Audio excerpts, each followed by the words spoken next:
We no longer read the signs read us. Once, humanity looked upward for omens, 3 stars aligned, a comet's arc, the flight pattern of birds against an amber sky. We interpreted.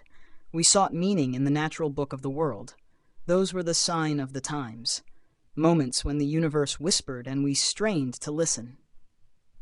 Now we have entered the times of the signs. They are everywhere and nowhere.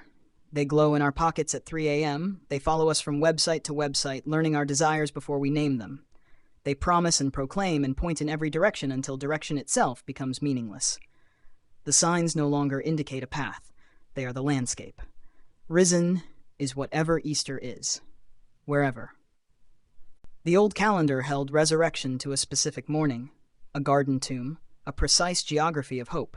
Spring arrived, and with it the promise of renewal, time to the moon and the equinox, ancient rhythms older than the faith itself. But risen is whatever Easter is, wherever now. Resurrection has been democratized, commercialized, unmoored.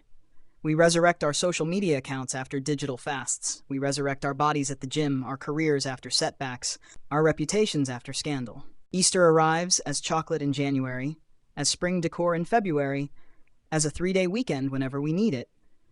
The stone has been rolled away so many times it no longer guards anything in particular. We have gained the language of rebirth and lost its grammar. Every ending is a new beginning, every failure a pivot, every death a transformation. Which is to say, if everything rises, nothing has died. If Easter is wherever, then nowhere is holy ground where you must remove your shoes. Black Friday is not good. Good Friday knew what it was. It wore its contradiction openly, good because of what it meant, terrible because of what it was. Blood and wood, and the sky turning dark at noon. You could not shop your way through Good Friday. You could only wait. Black Friday is not good. It is black like ink spreading across a balance sheet. Like the crush of bodies against big box doors, like the 4 a.m. parking lot under sodium lights. It is black like the Friday after Thanksgiving when we give thanks by trampling each other for discounted electronics. The inversion is complete. The day of sacrifice has been moved, repurposed. Now we sacrifice our time, our dignity, our communal rest at the altar of doorbuster deals. We line up in the cold not to mourn but to consume. We rise early not to pray but to save. And we call this black, this profitable darkness, as if naming it honestly makes it acceptable. At least Black Friday doesn't pretend to be good. At least it wears its hunger openly. The Last Supper was delivered. There was bread broken by hands that would soon be broken. There was wine poured by one who would soon pour himself out. There were friends around a table, reclining in the ancient way, passing dishes, feet washed, confusion brewing about what all of it meant. The Last Supper was delivered now. It arrives in a bag, contactless, left on the doorstep with a photo confirmation. No table required. No gathering necessary. The meal atomized, individualized, optimized for convenience. We have apps for communion. We have streaming services for fellowship. We have curated feeds instead of shared food, reactions instead of responses, connections instead of presence. The meal arrives, but there is no breaking of bread because there is no bread to break together. Only separate orders, separate meals. Not separate everything. What is lost is not the food but the furniture. Not the meal but the table. Not the convenience but the inconvenience that made it sacred. The awkwardness of Judas sitting close enough to dip his bread in the same bowl.